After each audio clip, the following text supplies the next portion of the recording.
Welcome to the Leadmore podcast. I'm your host, John T. Meyer. The Leadmore podcast is the show where we sit down with leaders of today to help inspire and create more leaders for tomorrow. I believe the world needs more leaders, and we're on this journey together. So come aboard. On this episode, just a delightful, incredible conversation with Billie Sutton and his wife, Kelsea Sutton. An incredible dynamic duo, such a awesome example of a couple who both supports but also pushes each other to be great.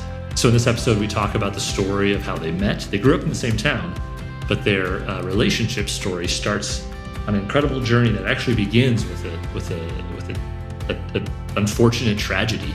And so we talk about that, how those events led Billie into the world of politics and an eventual 2018 governor race for the gubernatorial race of South Dakota, and then what they are both up to now as they've started the Billie Sutton Leadership Institute. And so both of them are delightful, some really interesting lessons, and a great reminder of the nudges that leaders are given and pushed to become leaders along their journey, and how they both nudged each other, but how other people nudged them. So fantastic conversation with Billie and Kelsea. You're going to love it. Let's take a listen. All right, welcome to another edition of the Leadmore podcast. I'm super excited today. We have a husband and wife duo all the way from Burke, South Dakota, Billie Sutton and Kelsea Sutton. Welcome, guys. Thanks, John. Nice to be here. Thanks for having us. You bet. So I wanted to save this until we hit record. My favorite Burke story growing up as a Brookings kid was the ticker on the KELOLAND weather news, right? So like it would come across for snow cancellations, and I just felt like Burke was always canceled for school. And once we got to Burke, then we knew that we missed Brookings. And so you'd be waiting for the ticker, and like it wouldn't be Brookings, and then it would be Burke. And I was always bummed. But I feel like you guys missed a lot of school. It wasn't canceled enough. So let's start there, because your guys' story starts in small town Burke, South Dakota, which you're both from. But if I remember correctly, your guys' story together didn't start then. Or were you friends? Did you know each other? Yeah. You want me to? I'll start, Billie. Go ahead. You tell it, Kelsea. So we grew up in the same town. Went to the same rural high school. Billie's a little older than me. I was good friends with his sister for a lot of high school. So I knew Billie, but we weren't, doing the same things at the same time. And then I went to undergrad in Boulder, Colorado, at the University of Colorado, and Billie was still in undergrad at the University of Wyoming in Laramie, which is just a couple hours away, and not very long into college. I had an invitation to come up to a football game in Laramie.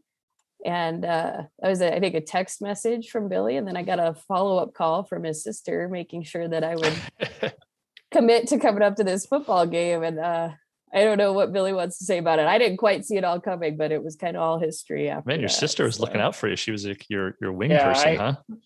I'm not ashamed of using my sister in that way to get Kelsea to come to the football game. But I'd kind of talked to Kelsea a little bit that summer, if I remember right, and knew she was going to school in Boulder, and kind of in the back of my mind, I was like, that's only a couple hours away, and she might be able to come to the football game. And I guess we hit it off, and the rest is history, I guess. I don't know. I couldn't wait to get out of Burke at the time when I went to college, and I was rodeoing and doing all that and kind of just living my life. And then I don't know how we connected really that summer, but just talked a little bit, and then got her to come to Laramie, and thought it went pretty well. So. I guess I always figured that in the back of my mind, like, I bet Billie's mom told him I was out there, and that they needed to be nice to me and invite me to do stuff. But I don't know if that's true. I imagine for two kids from Burke getting to Laramie and Boulder was probably more rare for your high school classmates getting out of town, getting out of state. Yeah, I think for sure that's a more unique experience to go out of state. And so we probably felt it's kind of on your radar, probably. Yeah, if that happens. So. And so, Billie, for you specifically, you went to Wyoming because of rodeo, correct? Yeah, that's right. I got a full ride scholarship to go there out of high school, and that was a little bit unique. I mean, there's not a lot of schools that probably make those kind of offers, but Wyoming was one of those. They're the only 4-year university in Wyoming, and so at the time they had a lot of resources, and so they were offering some pretty good opportunities. My older sister and my mom both went to the University of Wyoming, so we knew the system, we knew the coaches, and it really, once they made me that offer, there really wasn't any question. I mean, I looked around a couple other schools, but I knew I was going to Laramie. Sure. And I'm not going to get all these words right because it's certainly a sport I don't know a ton about, but you went there, excelled, I think, from what I hear from or remember from your story, were rising in the rodeo tour and kind of had aspirations to go pro in this sport, correct? Yeah, and I actually was rodeoing professionally for a while. Yeah, because what's unique about college rodeos, you can college rodeo and rodeo professionally at the same time. So it's not like it's not like an NCAA sanctioned sport. Sure. And so you can do both. And I was doing both. I think after my sophomore year of college, I bought my pro card and was doing both at the same time. I will say that my studies suffered a little bit because of that. But when you're living your dream, that's really kind of what you're focused on. Sure. And if I'll jump off of that, if you let me. So that was your dream and you were headed, you were starting on the course to your dream. And sometimes, as life does, we get some twists and turns. So I know your story, but I think for the listeners, tell us, sort of what happened shortly after that. Yeah. So I got done with my college eligibility in 2006, and I was still in school and I was still rodeoing professionally. And so I was traveling a lot, doing, all over the country, going to professional rodeos. And so this was in 2007 when actually Kelsea started in Boulder in the fall of 2007. And I was, just kind of pro rodeoing but still in school trying to finish up. And, as we said, we started kind of hanging out, and I don't know, I remember it as being like a couple weeks. Kelsea thinks it was more like 3 or 4 weeks. I don't know. We could probably get an exact timeline, but so either way, we're talking weeks, not months. Which right. Yeah. Just I know where you're headed here. We're kind of seeing each other. And I went up to the circuit finals in Minot, North Dakota, and had a horse drawn there that I'd won a rodeo on earlier that summer. Was pretty excited about that. And just had a life-changing event that day. That the horse by the name of Ruby flipped over on me in the chute. I was a saddle bronc rider, and smashed me up against the back of the chute, and I shattered 2 vertebrae and had spinal cord damage and was immediately paralyzed from the waist down. I mean, it was a life-altering moment because I had my whole life planned out. I mean, I was going to make it to the national finals rodeo and be a world champion saddle bronc rider, which is, like winning the Super Bowl, right? I mean, it's, and it's all I'd ever wanted to do. And it's all I ever dreamed about doing. And so to have a moment in time where, your dreams are shattered, but then on top of that, to say, you're never going to rodeo again, you probably never walk again, was the diagnosis. And that was hard to swallow, I guess. But I was really fortunate in all that because I had such a great support system. I had friends and family, and Kelsea was there through it all, and really just stuck with me through everything, really not knowing what my life was going to look like, but I think that just shows that we had a really meaningful relationship prior to that helped get us through what was a real challenging time. Yeah, I mean, life changes in snap of a finger. And Kelsea, I want to hear your perspective because, I don't care if it's 2 weeks or 4 weeks, still a huge transformation in this kind of new relationship that you had. What was going through your head, and ultimately, why did you, you decided obviously to stick around and stay committed to this relationship? Yeah. I mean, I think that kind of in the moment, what was going on and your reflection on it over years kind of muddies the water on your memories and your analysis. in the moment, I mean, Billie and I had been having just so much fun. We'd been having a ton of fun. We'd gone to a few rodeos. He'd come down to Boulder. I'd gone up to Laramie. And it was just, we've, I think, felt really strongly connected. In retrospect, does knowing someone in their family for several years before you start a relationship, does that create an easier, stronger bond? Kind of sharing a similar childhood and background. Sure. But I guess fundamentally, I just in the moment, I just knew that I loved being around Billie, and I loved how he made me feel about myself, and we had a great time together. And I think I just remember he really valued things about me that were important to me in terms of intelligence and school and academics and career. And so it just, I never really thought about it. I just felt my way through it. Yep. And then he ended up in just outside of Denver for rehab. And so it was just a short drive to be there a lot too. So my first semester of college became a lot about doing school and hanging out with Billie. And, I think Billie and I probably have different experiences with that hospital, or different memories sometimes of the hospital experience. Because on the one hand, you're having this kind of terrible, intense, physical recuperation and change. And, you have all these people making you do things that are hard and frustrating. And his mom was there, the whole time. And, but at the same time, we were falling in love. And so there's a lot of happiness there for me too. Yeah. That's such a good story. I love it. And so I guess, I'm sure there was, taking one day at a time, but, when you're in those kind of falling in love phases, you tend to, I remember doing this with my wife, right? You start to plan your future. You start to think about, how many kids do we want, or like, where we're going to live, or what are you going to do? And then obviously Billie's plans changed pretty rapidly, but what were those conversations like at those days? Or was it just like, hey, we're going to hope that Billie can walk again? Or I guess where I'm headed is what did you guys think you would be at that point in your life? Mm-hmm. Yeah,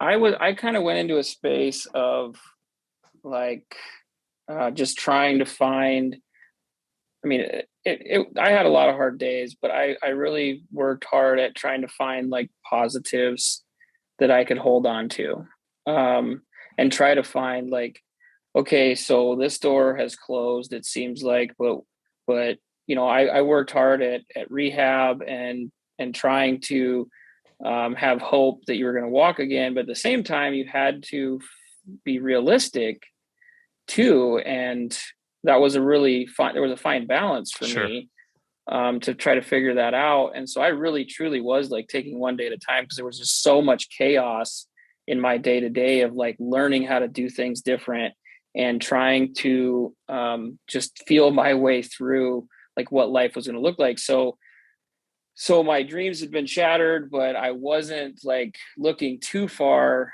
into the future because of all just the chaos that ensued for the next, probably at least the next year. Mm-hmm. And I was supposed to graduate that December. I had to drop all my classes, and I picked them back up right away in January and went back to school because that was something that I was like, I can grab onto this and try to like accomplish this. I mean, I was a very competitive person. I still am very competitive. I just have to find different ways to be competitive than what I used to be. But I had to find something to like accomplish and just take one day at a time to do it. And so I don't think we were thinking at all about kids and marriage and what all that looked like. I think we were just trying to make it through a very difficult time. At least that was my perception. I don't know if Kelsea has a different take or not. No, I think that's true. I think because you're like having this simultaneous experience of being kids, right? In a lot of ways, I was a college kid. I was 19. I just got into college.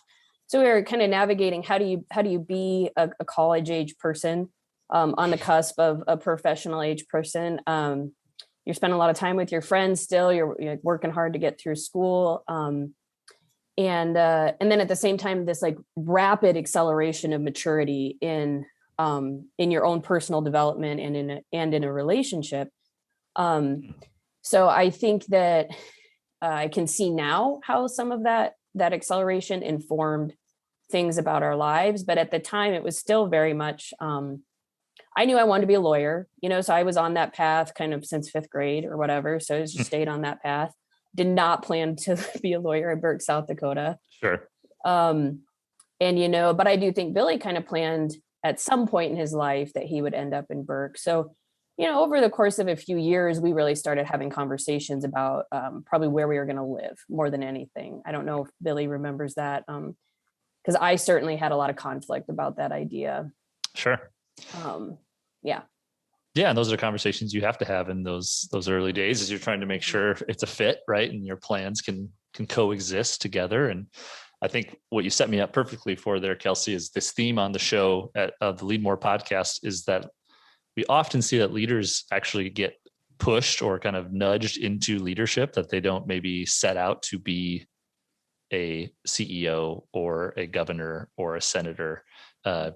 John Thune even said that on the show recently. And so that's where setting up perfectly for you, Billie. So this is 2008. We're talking about when you're in rehab, you finish your schooling, and just a couple short years later, you're elected as a South Dakota senator out in Pierre.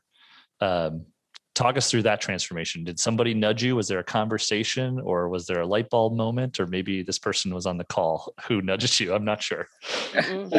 Kelsea was definitely supportive, but I don't think we really ever thought about it. But I was kind of supportive. I've become more supportive as we've moved through your leadership. I felt support for it. But anyway, so 2008, I graduate. I'm not sure what I'm going to do. I actually came home that summer, and then I went back to Laramie that fall thinking that I was going to maybe get my master's. And I didn't have it in me at that time to go back to school. So I ended up spending the next 9 months really in Laramie. I was still doing rehab. I had found a good physical therapist. I was actually traveling down to Texas even to do some rehab, once a week for a while, and really focused on just kind of if I could gain back, what was I going to gain back for function, and what did that look like? And I just needed time to figure that out. So then fast forward to the spring of 2009, and, I'm not in school. I decide it's just probably time for me to go home. I kind of wanted that home support system. And I came home that summer. I started coaching middle school football. I started doing some substitute teaching and just trying to figure out what it was that I was going to do. And then I take a job as this hay association manager. I have ag background. And so I started buying and selling hay for people in this local organization. And it was fine, but I just really hadn't found, my passion really. And I just still wasn't sure what I was going to do. And then in the early winter of 2010, so it had been January, February, somewhere in there of 2010, Julie Bartling was the senator for our district, and she approached me and asked if I would consider running for the state Senate. And let me tell you, I had never thought about that ever. I'd never thought about any type of public service, frankly. And I mean, we have some family history there. My grandpa was a senator in the 70s. He ran for lieutenant governor with Roger McKillops. My grandma had run for office at different times. I mean, we had family members that were county commissioners and things like that. But yeah, I knew it was in your family. I just never crossed my mind though. And I had really taken on this kind of ideal of when one door closes, another one opens. And so I was really trying to lean into that and try to find opportunities from what I viewed as a really bad situation that was really hard. And so I thought, you know what, why not? I'll try it out. I knew the value of education in my life and so many other people's lives. And I was frustrated with, the lack of good teacher pay, the lack of resources for schools in South Dakota, and was just kind of seeing that. And especially from, substitute teaching, I was seeing it, talking to other teachers and things like that. And I just was like, why not? Worst case scenario, I lose, and I'm still in the same situation I am right now. So big deal. Well, so I run, and during that time, I think I had got an offer to work at the local bank. as an investment rep. I took my series exams to get that at the same time, and kind of phased out of working for the Hay Association. And so I started a new job, and I was running for office, and I somehow won. I don't know. We worked really hard at it, and we showed up and we talked to people, and we just did our best, and I was fortunate to win. And then I kept winning. And I don't know. Once I got in there, though, I really enjoyed it. I really did. I really enjoyed the conversations and kind of the chaos of it all, and being in peer and working on legislation and working to improve your community. It was something that I really latched onto and really found some excitement in. And so for the first time in really since 2007, I felt like I kind of had like a little bit of a purpose. And I guess it just kept going. Yeah. So, well, and I want to pull that theme out of that story, because I feel like, so you worked hard, but you're like, I somehow won in 2010. And 8 years later, you're running for governor of the entire state, right? So it's like, here's somebody who kind of, it was not on your radar. Sure, it was maybe in your family and you're exposed to it a little bit, but like someone nudged you to say, step up and lead. And 8 years is not very much, right? Like 8 years later, you're running for governor, which is just kind of a wild ride. Yeah, it went really fast. I mean, I was 26 years old when I ran for the Senate. And the next thing I know, I mean, I'm termed out after 8 years, and the legislature had just repealed IM-22, which I was really frustrated about. And IM-22 was the anti-corruption measure that was passed by a vote of the people. And the legislature just a couple months later goes in and just repeals the entire thing and says, no, voters, you don't know what you're talking about. I was so frustrated with that. And we get done with session, and Kelsea and I are talking, and we're like, what are we just going to walk away from this, or are we going to try to change the system? And that's when, so really it was the actions of the legislature at the time that kind of, I felt like forced my hand to say, you know what, it's time that we offer up a checks and balances and a different style of leadership. Go ahead, Kelsea. Yeah. Yeah. Well, I was thinking I became more of a nudger much later. I think, at the time that Billie was first running, we lived in a long distance relationship for, 6 or 7 years of our relationship. Because you were going to law school. Right? Through college and law school, we lived. And so at the time he was going to run, we were 500 miles apart. And I think I was mostly hearing like, so you're going to probably come see me less now if you run and win.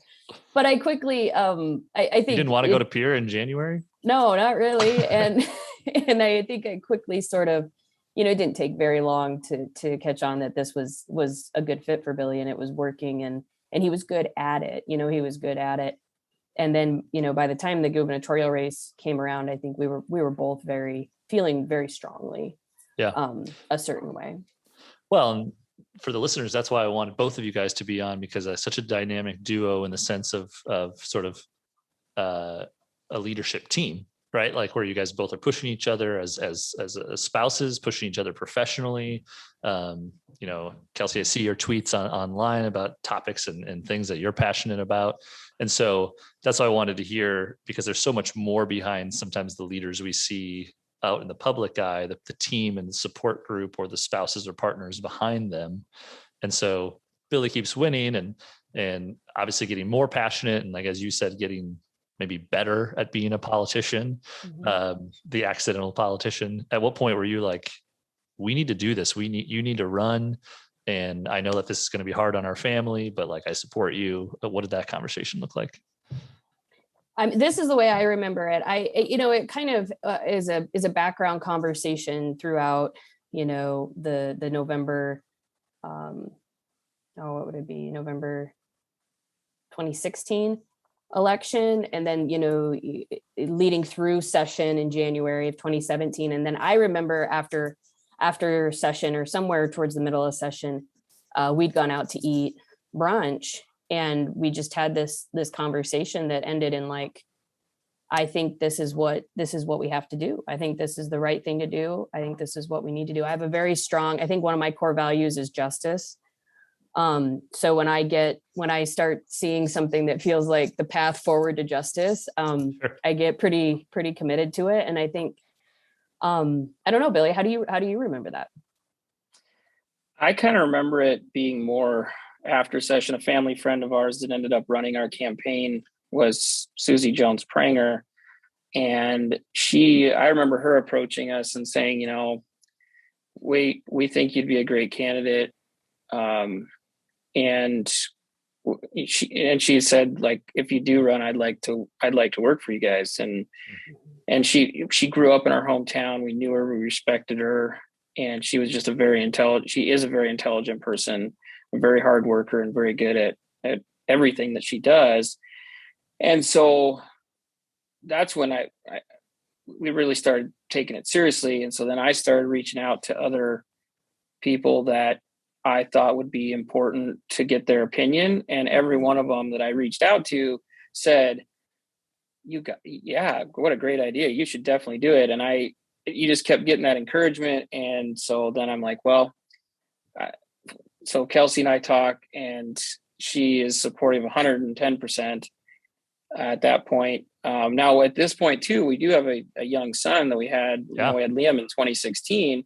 And so he's a year old at this point that we're talking about this. And we ultimately decided, like, once you have kids, there is no good time to run. Sure. It's just, is there a better time to take on such a massive endeavor? I mean, because you got to remember that as a registered Democrat, I mean, it's an uphill climb.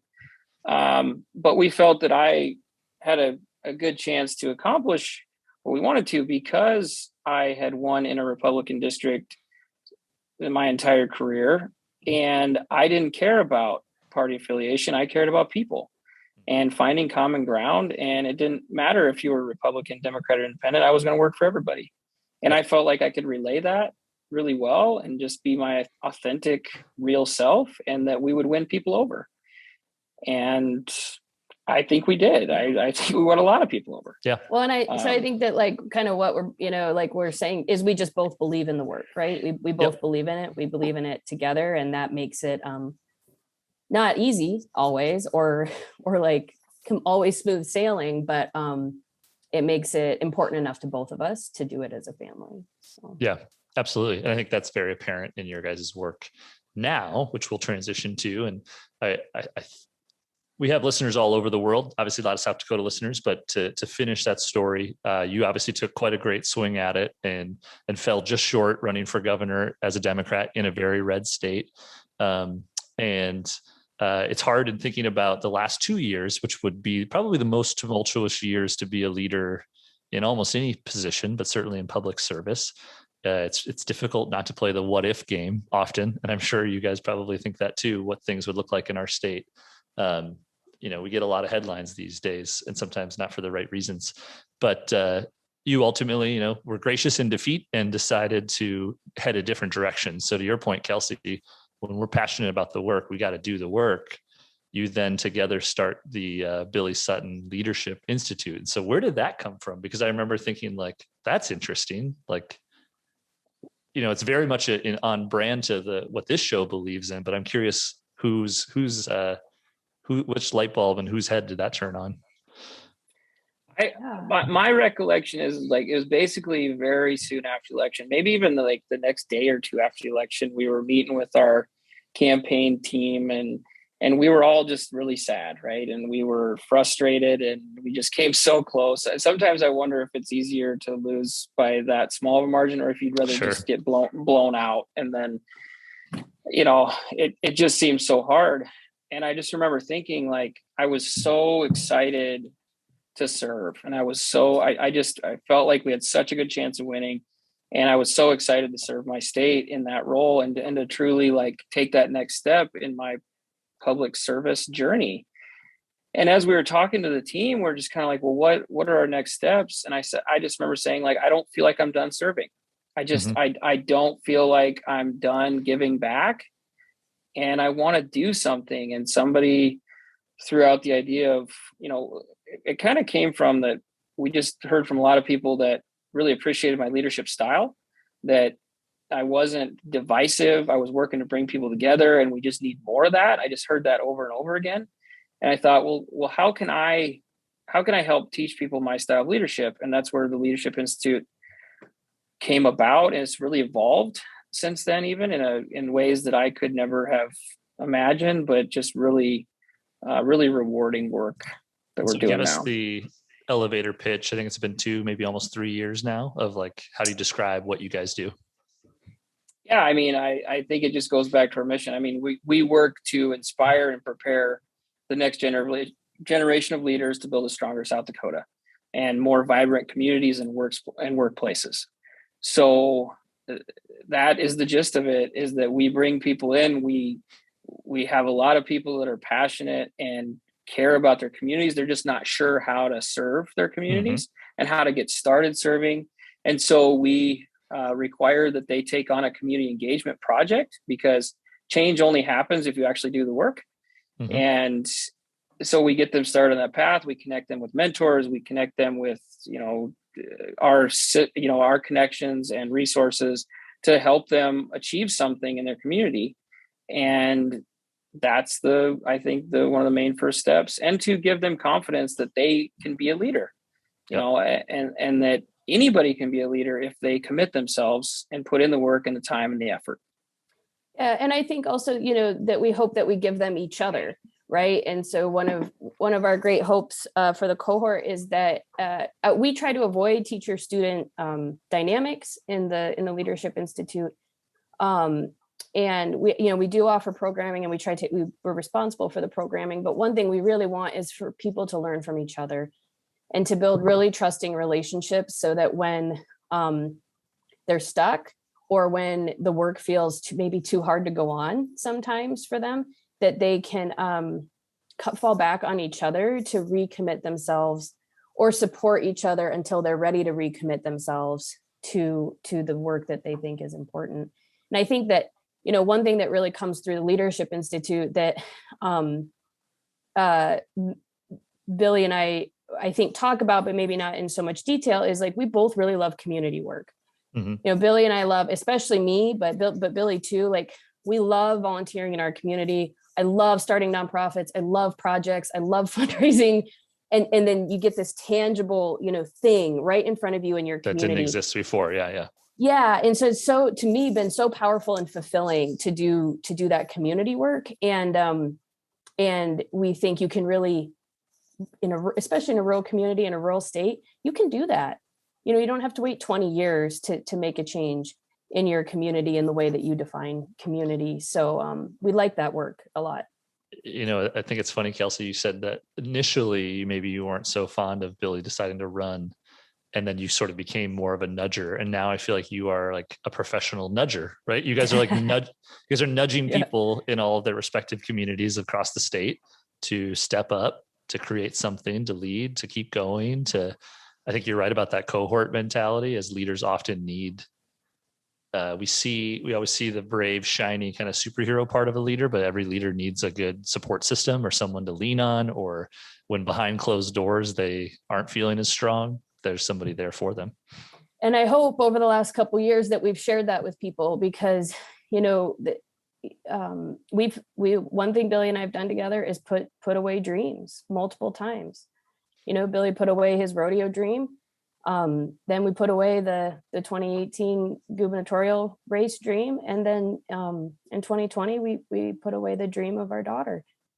And so we've tried to really be vulnerable with our cohorts too, about what walking through the valleys feels like, and what failure feels like, and how to be a leader through those hard things too. Yeah, that's really powerful stuff. So we sort of track these journeys and these phases. I want to take a chance to ask you guys of each other. So I want you to describe each other's leadership style, because you both are leaders in your own respective ways. You're, of course, mentoring and shaping other leaders. So let's go, Kelsey, first. How would you describe Billie's leadership style? Yeah. Okay. I thought I might have to do this. And I think that this I I hope I get it as right as I want to, right? Because I think I personally learned so much from Billie, watching him in the legislature in particular. And his style is probably often seen as gentle. He's a gentle leader. But to see how that plays out is there's so much strength in his gentleness and in his empathy. And he can build consensus and respect between and with people that I just don't know how many people could. It amazes me. It makes me a better person and a gentler person too. So I don't think Billie would describe me as gentle, probably. And so he's steady and reliable and gentle and humble. He always is listening not only to people he might serve, but also who, like his team and people around him. And I think that's how I would describe his style. Yeah. That's good. Billie, what would you say about Kelsea? I think what I take away from it is she's just a go-getter. Like because she puts in the time and research, so she's very diligent in like her background. She wants to know the details and what, for instance, a project is going to look like. And then once she latches onto it, like, look out, because she's going to put in the work and the time to get it done and make sure that it gets done. So just an absolute go-getter that will take on anything. But once she takes it on, she doesn't quit. And that's really how things get done. I mean, and so she's just a very effective go-getter is what I've really appreciated. And I don't know, she's just so strong in how she does that it's hard to say no. Very hard to say no. I do probably make it hard to say no, is one of my leadership skills. So I'm curious, a lot of your descriptions feel like things that just probably describe you guys as people, which makes sense that you would lead like you are as a person. So some of those I think you've probably been since childhood. But I'm curious, how did the gubernatorial race and these last couple of years of the Leadership Institute, because I'm sure you guys are learning from these leaders too. So like, how has that shaped your style? Like, do you feel like you lead differently because of these last 3 years? I think I do. I think I feel like I've always been a pretty good listener, but I got a lot better at it throughout the governor's race, because you're just hearing from so many different people, and it just makes you stop and pause and think more. At least for me, it did. And then the same with the Leadership Institute is that these people are just incredible people that, each class that we have, I'm kind of like, well, how are we gonna outdo that one? And then these really cool people just come out of the woodwork, and you get to talk to them and learn from them and see the cool things that they're doing in their communities. And it makes me really appreciate the opportunity to be around those people and to learn from them as well, because I think I've learned just as much from them as they've learned from our program. Yeah, and it's just fun for me to be a part of the change that they're making, and even if it's just in some small way. Yeah, I think one thing that that probably should happen for all leaders is I soften every year that goes by in how much I think I know about something, right? And I learn more and more about how I can stay open-minded. And then we've been through, I think, enough challenges that we've learned how to come back to staying open-hearted too.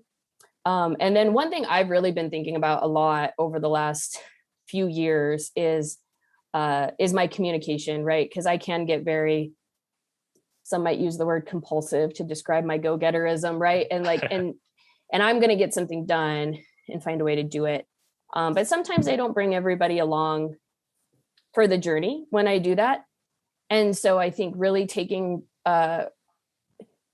sometimes when you're having a roadblock, maybe the person's a jerk, maybe your idea is not that good, but lots of times you can take responsibility for your own communication in a way that if you'll take down the pride that says, why am I having this stumbling block, and how can I be a better, more persuasive communicator to build more consensus and understanding around this issue I think is important in this change I want to make.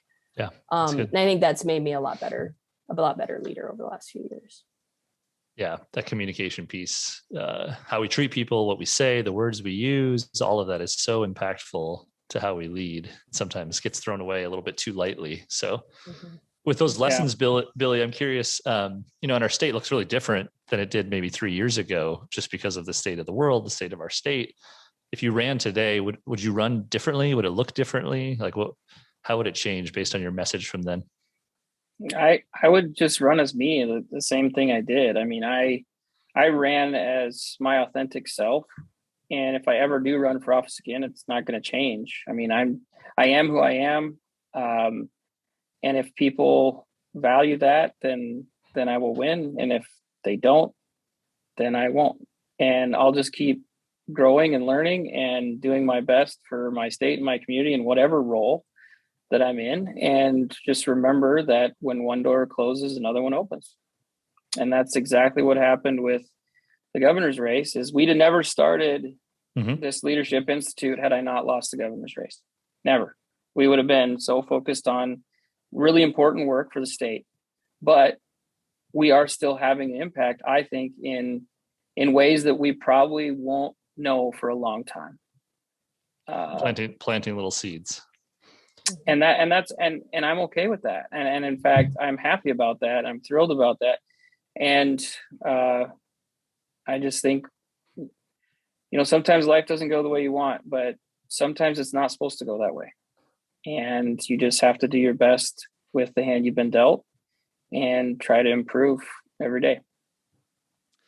Well, I sort of tried to set you up there, and you maybe politicianed your way out of it. So you're a pro. So will we ever see you run again, or is it going to be Kelsea next time? I don't know. I'm not going to close the door on anything in the future, just because I know that things can change so fast. We've had a hard year.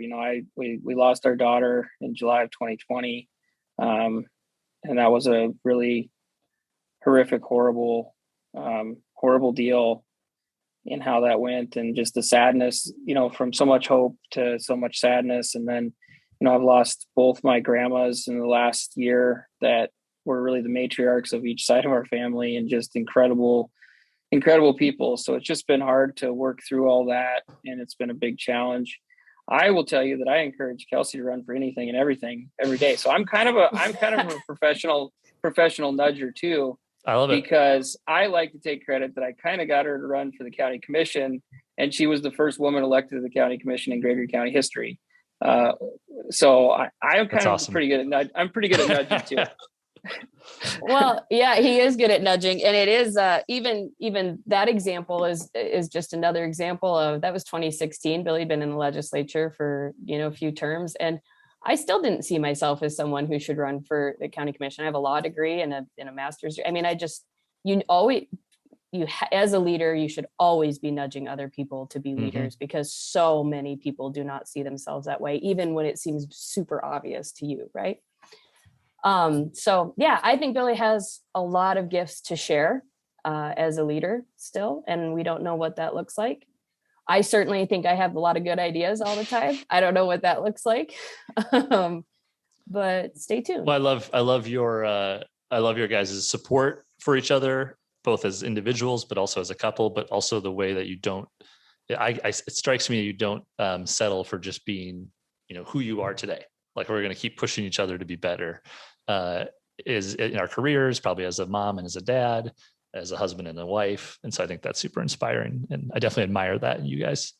Okay, cool. So let's finish with a little bit of rapid fire, just as we close out, to learn a little bit more about you guys, and you can both answer these questions. So we like to ask leaders, what's a book that you maybe recommend most, maybe a one that you gift to people, fiction, nonfiction? Kelsea, you go first, then we'll do Billie. So I've thought about this. I am a big Brene Brown devotee, and I really did read Rising Strong at a time in my life that was important for me to read Rising Strong. If we talk about self-care, I've actually, part of self-care has been moving away from personal development literature and into more fiction. And I've had an amazing time reading some very cool fiction. So recently, some great fiction I read. They're There by Tommy Orange was fabulous. I like YA. Firekeeper's Daughter was really good. And And I think that I've always liked historical fiction because I do like politics. So I love to read about queens and monarchies. But cool. Yeah. Billy, what would you say? You're pulling it up here. No, I have a book that I think, I don't know, this book has spoken to me in a weird way about, like, I just find it really interesting to hear about like messaging and how that affects people's thought process. So there's a book that I read a long time ago called Don't Think of an Elephant that's just really interesting about how messaging affects and people's mindsets and what they think about. Because when you hear Don't Think of an Elephant, what do you think of? You think of an elephant. So it's about like how you talk about things really affecting people. But the one that I'm reading currently that I've found interesting in that vein, it's called Cult of Glory. And it's about like the history of the Texas Rangers. Okay. I'm a history guy and history buff. Like I just find history very interesting, especially like Western history, like just that old style. And I grew up, on a ranch with, John Wayne is somebody that I watched a lot of his shows. And anyway, what's interesting about Cult of Glory is that we're told a story about who the Texas Rangers were. But that story maybe isn't exactly accurate. So the messaging that is used by that organization throughout its history has really changed the actual events that occurred, because it was pretty brutal and pretty ugly towards different factions of people at different times. The Texas Rangers, law enforcement organization. Sure. But when most people think about the Texas Rangers, they think of this like, white knight come to save the day. But the messaging has changed. Told a complete, they've told a different story of who they are as an organization, and it changed the way people think about them. Yeah, and it just kind of runs in that same vein. Back to our communication point. Yeah, absolutely. Okay, so how do you guys like to unplug or de-stress, right? I've been asking, this show started in the middle of a pandemic and, we're probably still in it. So you have a young son, Liam. Is it something that you do together, or do you do something individually? We'll go Billy first this time. For me, I think we like watching, we really like good TV shows. So we like watching shows together to kind of connect. We like to find shows that we both really like a lot. So we're big Game of Thrones fans and, Vikings and things like that. So kind of those history excitement shows is kind of what I'm into, but we watch a lot of different shows together, and that's how we kind of, find some connection in a wild After you world. Get the little guy down to bed and you need to talk about your day a little bit. Yeah. My wife and I do that.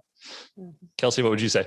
Yeah, I would say Kelsey has a bit of a problem with thinking that unwinding is doing projects and and self-improvement. So I've been on a real journey to do things for joy. And I do love to read, and I love to spend time at the river. I love the Missouri River. And I do keep searching for ways to check out a little bit more. But we watch shows. We spend time multiple days a week. We get Liam down, it's quiet, and we watch a show together, and we really enjoy that time. So. Cool. I forgot to prompt you on this one, and then we'll finish with the last one about leaders. But this is a question we ask at Lemonly when we hire. And we talked about each other's leadership style, but I'll let you guys answer this yourself this time. So the question we ask is, what's your superpower? So the one thing you do better than anybody else, which makes us humble South Dakotans. We have to brag about ourselves. So whoever feels ready can jump in on this one. Okay. I'm a really good writer. I can capture things in words, and I can put that to use in a lot of different ways. And I am a gifted writer. Cool. Like it. Billy? I'm not going to say I have a superpower, because I really don't. I feel like I am pretty good at a lot of things, and probably a master of none of those. And I don't know. That's the one way that I'm really like my dad. My dad can do about anything. But I would say if I had to pick one thing, it's probably that I really try hard to listen and truly listen and not work to form a response. Because I think that's one thing that a lot of people do is when they're listening, they're trying to figure out how they're going to respond to what that person's saying, to either agree with them or disagree with them. And I really try hard to ask questions and be a good listener. So it sounds like you answered it with humility. It's probably your answer, as Kelsey said. Humility might be my superpower to a fault. So sure, I get that. All right. So the last question we always finish with on the show is, who are the leaders who have shaped you? So we mentioned a few people that were nudgers along the way, but maybe somebody you've studied. You guys both mentioned liking history. So when you think of the leaders who have shaped you guys today, and you can both have your own answer, Billie, who would you say? Well, this is probably cliche, but it's just so true. Is my mom and dad. My mom is such a wonderful community leader, and she would never call herself a community leader, ever. She would never view herself that way, but the things that she's accomplished in this community, whether it's when she worked for the hospital, whether it's as a pharmacist, or whether it's just the Burke rodeo, the different organizations she's involved in. I mean, there's nobody that I know of that's smarter and a harder worker than my mom, but yet just incredibly humble about it. And my dad has had a large impact in my life from just growing up as a kid, learning the values on our family ranch and the value of hard work and sticking to something and giving it all you got every day.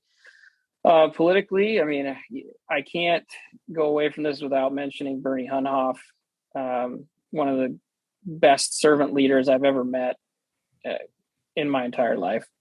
The guy is just incredible what he has accomplished, and in such a humble, kind, caring way. He would have been an incredible governor. And I tell him anytime I talk to him, he needs to keep running. So that's great. And Kelsey, who are your leaders? Yeah, I deeply admire Bernie as well. That's a mutual family affair, the admiring Bernie Hunhoff. I will also say my mom and dad. My mom put a ton of books and ideas into my hands when I was young. And my dad, I get to work with him on a regular basis in our business. And he has not only played that nudger role, suggested I do all kinds of different community leadership roles, but also just taught me a lot about things are probably going to be okay. Don't worry so much, Kelsey. And have you really thought about where this other person is coming from and what their life is like? And then I'd also say, I admire my great grandpa and his legacy a lot in our community and in our bank. I love hearing stories about him planting trees and taking on community projects that I think he'd be really proud of me. I really like Cleopatra and Queen Elizabeth I as well, but I'm not sure I'm going to emulate Cleopatra's leadership style. So sure. Yeah. We can cherry pick, right? Yeah. Well, thank you so much. Some really great lessons on this show. We learned about the power of nudging and, of course, the importance of our communication. But I also really will definitely take away your guys' hard-lived lesson of that when one door closes, another one opens. And I think that's a good reminder for all of us. So, Billie, Kelsey, thanks so much for coming on, you guys. Thanks, John. Thanks for having us. All right. Take care. All right, everyone. That was the conversation with Billie and Kelsea, the Suttons. Thanks for coming on the show and spending your time with the Leadmore audience. Remember, we drop new episodes of the Leadmore podcast every Thursday, and you can find us wherever you listen to podcasts. If you subscribe on Apple, you can follow us on Spotify, or you can go to www.leadmorepodcast.com. Remember, if you can, leave us a review. 5 stars, I guess 1 star if you want, ideally 5, but that helps other people find the show, lets people know they're listening and that you like it. So thanks so much for listening to the show. As always, take care and be well.